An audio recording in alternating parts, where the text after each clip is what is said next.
Hello guys, I am Taruni and I welcome you all to Taruni Reads.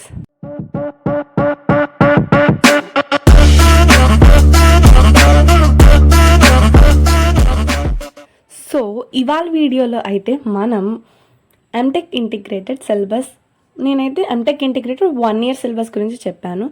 So అందరూ అయితే అక్క MTech integrated syllabus and BTech syllabus same ఉంటుందా లేదా ఏమైనా difference ఉంటుందా, అసలు ప్లేస్మెంట్స్ ఉంటాయా లేదా అని చాలామంది చాలా క్వశ్చన్స్ రైజ్ చేస్తున్నారు. సో మీ అందరి డౌట్స్ క్లియర్ చేయడం కోసం అయితే నేను ఈ వీడియో తెచ్చేసాను. ఈ వీడియోలో అయితే మనం ఎంటెక్ ఇంటిగ్రేటెడ్లో ఉన్న అన్ని సబ్జెక్ట్ గురించి ఒకసారి చూద్దాం. సో మీరు చూస్తున్నవి అయితే ఇదైతే MTech integrated CSC. And also చాలామంది అడుగుతున్నారు ఎంటెక్ ఇంటిగ్రేటెడ్లో సిఎస్సి అన్నా లేదా కొలాబరేషన్ విత్ వర్చుసా అన్నా ఒకటేనా అని. విఐటి ఏపీలో మాత్రం ఎంటెక్ ఇంటిగ్రేటెడ్ ఓన్లీ 2 ప్రోగ్రామ్స్ ఉన్నాయి. ఒకటి వచ్చేసి సిఎస్సి, దాన్నే CSC in collaboration with Virtusa అంటాము. అండ్ అనదర్ వన్ వచ్చేసి సాఫ్ట్వేర్ ఇంజనీరింగ్. విఐటి ఏపీలో అయితే మాత్రం ఈ 2 మాత్రమే ఉన్నాయి. అండ్ నెక్స్ట్ వచ్చేసి మీరు చూస్తున్నవి ఇవన్నీ అయితే సబ్జెక్ట్స్ మాట, ఇవన్నీ కోర్సెస్. సో ఇది కనుక మీరు చూస్తే ఇవన్నీ చాలా సబ్జెక్ట్స్ మాట. వీటిని యూనివర్సిటీ కోర్ అంటారు మాట. యూనివర్సిటీ కోర్ అనేవి యూనివర్సిటీలో ఉన్న అందరూ చేయాల్సిందే. అది మీరు ఏం బ్రాంచ్లో ఉన్నారు, లేదంటే బీటెక్ చదువుతున్నారా, ఎంటెక్ ఇంటిగ్రేటెడ్ చదువుతున్నారా, బీఎస్సీ చదువుతున్నారా, అసలు అదంతా అనవసరం. వీటిల్లో దీనిలో ఉన్నాయి మాత్రం అందరూ కంపల్సరీ చేయాల్సిందే యూనివర్సిటీ కోర్ అనే మాట. సో మీరు ఏ కోర్స్ అయినా సరే ఇది మాత్రం చేయాల్సిందే. మీరు ఈసీఈ అయినా సిఎస్సి అయినా అదంతా అనవసరం. సో ఈ సబ్జెక్ట్స్ అన్నీ అందరూ కంపల్సరీ చేయాల్సిందే. సో మీరు ఇది చూసేసి అమ్మో ఎన్ని సబ్జెక్ట్స్ చదవాలో అనుకోవద్దు. సో ఇక్కడ చూసినట్లయితే కొన్ని కంపల్సరీ ఉంటాయి. అండ్ ఈ ఇంజనీరింగ్ బాస్కెట్లో చూస్తే 16 credits చేయాలి. 4 subjectsలో 16 credits. క్రెడిట్స్ అంటే ఒక్కొక్క సబ్జెక్ట్కి ఇన్ని క్రెడిట్స్ అని ఇస్తారు. ఎంటెక్ ఇంటిగ్రేటెడ్ వాళ్ళు మొత్తం ఇయర్కి వచ్చేసి, సో ఇక్కడ కనుక మీరు చూసినట్లయితే ఎంటెక్ ఇంటిగ్రేటెడ్ వాళ్ళు మొత్తం 5 years అయిపోయే లోపల 216 credits చేయాలి. అండ్ ఒక్కొక్క సబ్జెక్ట్కి ఎన్ని క్రెడిట్స్ ఉంటాయంటే మనం చెప్పలేం. సో మెయిన్ సబ్జెక్ట్స్ అనుకోండి, ఎగ్జాంపుల్ నేను చూపిస్తా. ఇక్కడ మనం ఇప్పుడు కాన్సెప్ట్స్ ఆఫ్ ఆబ్జెక్ట్ ఓరియంటెడ్ తీసుకున్నాం, జావా మీద మాట అది. సో ఇది నేను తీసుకుంటే అది 4 credits మాట. సో నేను ఒక సెమిస్టర్లో ఈ సబ్జెక్ట్ చేస్తే నాకు 4 credits వస్తాయి. అట్లా నాకు 5 years అయిపోయేటప్పటికి నేను 216 credits చేయాలి. అండ్ ఇవి ఎట్లా పడితే అట్లా చేయకూడదు. మళ్ళీ మనం యూనివర్సిటీ కోర్లో 96 చేయాలి, ప్రోగ్రామ్ కోర్లో 56 చేయాలి, ప్రోగ్రామ్ ఎలెక్టివ్స్లో 40 చేయాలి, అండ్ యూనివర్సిటీ ఎలెక్టివ్లో 24 చేయాలి. సో ఇవన్నీ ఎట్లా తెలుస్తాయి అంటే మీకు ఇవన్నీ ఓరియంటేషన్ అప్పుడు ఒకసారి మీకు అంతా ఎక్స్ప్లెయిన్ చేస్తారన్నమాట. సో ఇట్లా 216 credits అయితే మనం చేయాల్సి ఉంటుంది. సో దీన్ని బట్టి యూనివర్సిటీ కోర్లో 96 చేయాలి కాబట్టి యూనివర్సిటీ కోర్లో ఉన్న సబ్జెక్ట్స్ ఏమున్నాయో చూసుకొని దానిలో క్రెడిట్స్ని పట్టుకొని మనం 96 చేయాలి. అట్లాగే ప్రోగ్రామ్ కోర్లో 56, అట్లాగే ప్రోగ్రామ్ ఎలెక్టివ్స్లో 40, అట్లాగే యూనివర్సిటీ ఎలెక్టివ్లో 24, మొత్తం కలిపి 216. కనీసం 216 credits చేయాలన్నమాట మనం. ఇది తర్వాత దీనిలో కొన్ని కంపల్సరీ కోర్సెస్ ఉంటాయి. ఎగ్జాంపుల్ కంపల్సరీ కోర్సెస్ ఏమున్నాయంటే ఇక్కడ చూసారంటే మీరు అప్లైడ్ లీనియర్ ఆల్జిబ్రా. ఇదైతే మనకి ఫస్ట్ ఇయర్ సెకండ్ సెమిస్టర్లో ఉంటుంది. మీరు కనుక ఆల్రెడీ వీడియో చూసినట్లయితే లీనియర్ ఆల్జిబ్రా ఉంటుందని చెప్పా. అలాగే ఫండమెంటల్ స్టాటిస్టిక్స్, ఇది కూడా ఫస్ట్ ఇయర్ సెకండ్ సెమిస్టర్లో ఉంటుంది. ఫస్ట్ ఇయర్ సెకండ్ సెమిస్టర్లో 2 మ్యాథ్స్లు ఉంటాయని చెప్పాను కదా ఆ వీడియోలో. సో ఇవే మాట 2 మ్యాథ్స్లు, applied linear algebra, fundamental statistics. 4 credits, ఇంకోటి 3 credits. క్రెడిట్స్ ఇక్కడ ఉంటాయి. ఇవి థియరీ పీరియడ్స్. టీ అంటే థియరీ పీరియడ్స్, పి అంటే ల్యాబ్స్ మాట, తర్వాత సి అంటే క్రెడిట్స్ మాట. దీనికి 4 credits, దీనికి 4 credits. లీనియర్ ఆల్జిబ్రాకి ల్యాబ్ లేదు, సో 0 అని ఉంది. ఫండమెంటల్ స్టాటిస్టిక్స్కి వారానికి ఒక ల్యాబ్ ఉంటుంది, ఒక ల్యాబ్ 2 hours ఉంటుంది. సో దాన్ని 2 periodsలా కన్సిడర్ చేస్తారు. సో 2 మాట ఇక్కడ. సో 3 classes ఉంటాయి వారానికి, 2 labs ఉంటాయి, అట్లాగే 4 credits మాట. ఇట్లా కొన్ని కంపల్సరీ. ఇప్పుడు environmental sciences compulsory, fundamentals of engineering physics chemistry compulsory మాట. ఇది మీరు ఫస్ట్ సెమిస్టర్ లేదా సెకండ్ సెమిస్టర్లో చేస్తారు కంపల్సరీగా. క్యాల్కులస్ ఫస్ట్ సెమిస్టర్లో చేస్తారు. సో ఇట్లా కొన్ని కంపల్సరీ కోర్సెస్ ఉంటాయి. అట్లా మనం వెళ్ళి యూనివర్సిటీ కోర్లో ఫస్ట్ ఇయర్ అయితే మాత్రం వాళ్ళే ఇస్తారు మనకి సబ్జెక్ట్స్ టీచర్స్. సెకండ్ ఇయర్ నుండి మాత్రం FFCS అని ఉంటుంది అన్నమాట. సో మనమే సబ్జెక్ట్ తీసుకోవచ్చు, మనమే టీచర్ని కూడా చూస్ చేసుకోవచ్చు అన్నమాట. అదైతే మనకి సెకండ్ ఇయర్లో ఉంటుంది. సో ఇదైతే ఇది.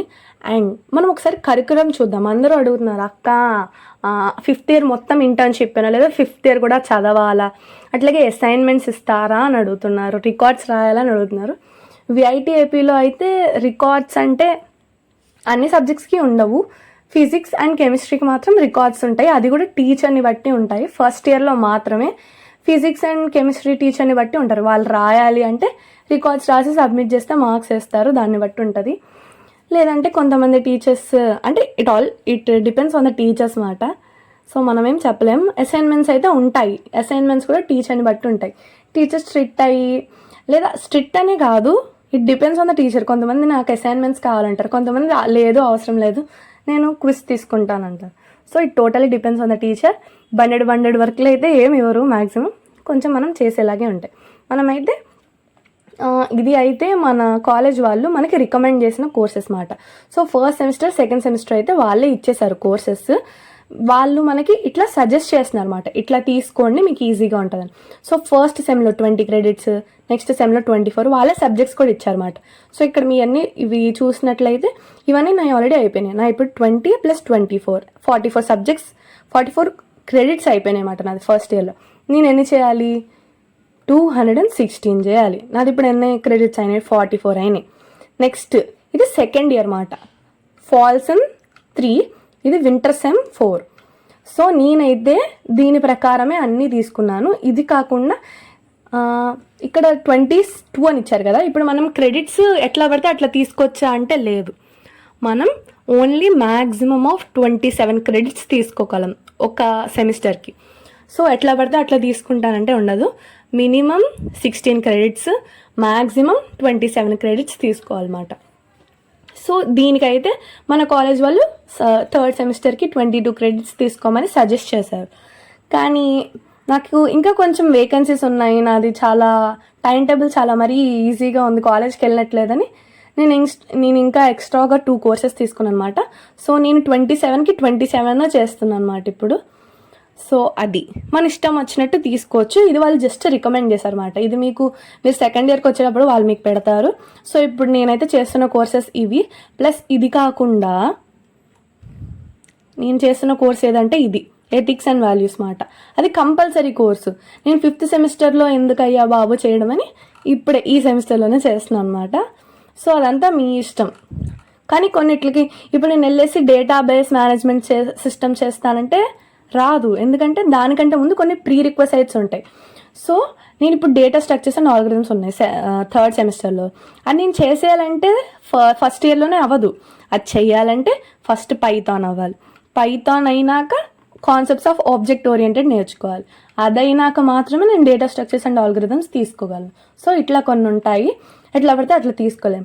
అండ్ ప్రతి సెమిస్టర్లో మనకి కన్ఫామ్ ఉండేది ఏంటంటే STS మాట. STS మాత్రం కంపల్సరీ. మొత్తం STS ఎన్ని ఉన్నాయో చూద్దాం ఒకసారి. సో STS అనేది మనకి మేనేజ్మెంట్ బాస్కెట్లో ఉంటుంది అన్నమాట. ఒకసారి చూద్దాం. సో మేనేజ్మెంట్ బాస్కెట్లో చూసారు కదా, మేనేజ్మెంట్ కాదు, ఓకే, సాఫ్ట్ స్కిల్స్ బాస్కెట్లో ఉంది. మొత్తం ఎన్ని ఉన్నాయి, 8 ఉన్నాయి మాట. ఈ 8 మనం కంపల్సరీ చేయాల్సిందే. అంటే 4x2 4 ఇయర్స్ ఉంటాం మనం. 5th ఇయర్ మొత్తం ఇంటర్న్షిప్, దాని గురించి కూడా చెప్తాను. 4 ఇయర్స్ 2 సెమిస్టర్స్కి ప్రతి సెమిస్టర్కి మనం STS సబ్జెక్ట్ చేయాల్సిందే అనమాట. అది ఆల్ ఆర్ కంపల్సరీ, మనం దాన్ని ఇంకా మార్చలేం, అది కన్ఫర్మ్ తీసుకోవాల్సిందే.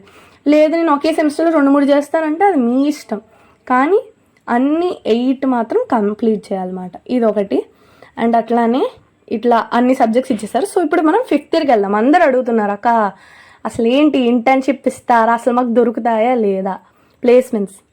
నేనైతే ఫస్ట్ ఏమంటానంటే, మీరు ఇట్లా ఉంటే మీకు ఆపర్చునిటీస్ అనేవి వస్తాయి. అండ్ ప్లేస్మెంట్స్ కూడా ప్రజెంట్ అయితే నాకు తెలిసినంత వరకు సెంట్రలైజ్డ్ ప్లేస్మెంట్స్. సెంట్రలైజ్డ్ అంటే ఏంటి, ఇప్పుడు VIT వెల్లోరు, VIT Bhopal, VIT Chennai, VIT AP అందరికీ కలిపే ప్లేస్మెంట్స్ జరుగుతాయి. సో విట్ వెల్లూరుకి వచ్చిన కంపెనీస్ కూడా అన్నీ విట్ ఏపీకి వస్తాయి. మీరు అస్సలు వర్రీ అవ్వాల్సిన పనే లేదు. ప్లేస్మెంట్స్ గురించి అయితే వర్రీ అవ్వాల్సిన పని లేదు. మీరైతే ఫస్ట్ థింగ్ ఏంటంటే మీ స్కిల్స్ ఎట్లా పెంచుకోవాలనేది చూడండి, కోడింగ్ ఎట్లా నేర్చుకోవాలో చూడండి. చాలామంది వర్రీ అవుతున్నారు, అక్క అసలు ప్లేస్మెంట్స్ ఉంటాయా లేదా. మీరు ఇంకా ఫస్ట్ ఇయరే జాయిన్ అయ్యారు, మీకు ఇంకా 4 years టైం ఉంది.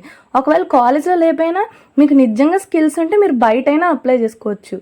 మీరు ఫస్ట్ అయితే స్కిల్స్ మీద ఫోకస్ చేయండి అని చెప్తాను. అసలు you don't need to worry about placements ఇప్పుడే. మేము ఇంకా 2nd yearలో ఉన్నాం, మీరు 1st yearలో ఉన్నారు. అసలు 4th year 5th yearకి వచ్చిన వాళ్ళు అంత బాధపడాలి. ఫస్ట్ మీరైతే ప్లేస్మెంట్స్ గురించి వదిలేసి ఫస్ట్ థింగ్ మీరు స్కిల్స్ మీద ఫోకస్ చేయండి. ప్లేస్మెంట్స్ వస్తాయి, రావని అనట్లేదు. మనం 5th yearలో ఉన్న స్టార్టింగ్లోనే ప్లేస్మెంట్స్ వస్తాయి. ఇక్కడ మీరు కనుక 5th yearలో చూసినట్లయితే 7th sem 8th sem మాట. ఫస్ట్ ఏముంది, క్యాప్స్టోన్ అంటే వాళ్ళు ప్రాజెక్ట్ ఇస్తారు, ప్రాజెక్ట్ చేయాలి. సో 5th year మీరు ఏం చదవక్కల్లా, 16 credits వస్తాయి మీరు జస్ట్ ప్రాజెక్ట్ చేసినందుకు. నెక్స్ట్ వచ్చేసి ఏంటి, ఇంటర్న్షిప్ చేసినందుకు 20 credits వస్తాయి. మీరు మాత్రం అస్సలు ప్లేస్మెంట్స్ గురించి బాధపడద్దు. ఫస్ట్ థింగ్ మీ స్కిల్స్ మాత్రం పెంచుకోవడానికి మాత్రమే ట్రై చేయండి. అండ్ మీకు అందరికీ ప్రూఫ్ కూడా చూపించాను. 5th year మీరు చదవాల్సిన పని లేదు. ప్రాజెక్ట్ ఒక సెమిస్టర్లో ప్రాజెక్ట్ చేస్తారు, ఇంకో సెమిస్టర్లో ఇంటర్న్షిప్ చేస్తారు, అంతే 5th year. సో ఇదైతే ఎంటెక్ ఇంటిగ్రేటెడ్ వాళ్ళ గురించి. సో మీకు ఇంకేమైనా డౌట్స్ ఉంటే కింద అడగండి. అండ్ ఆల్సో ఇంకా ఏమేం వీడియోస్ కావాలో చెప్పండి. సో వీలైనంత త్వరగా చేసి పెడతాను. And I think that's it for this video. And I'll see you all in the next video. And bye bye. See you all in the next video.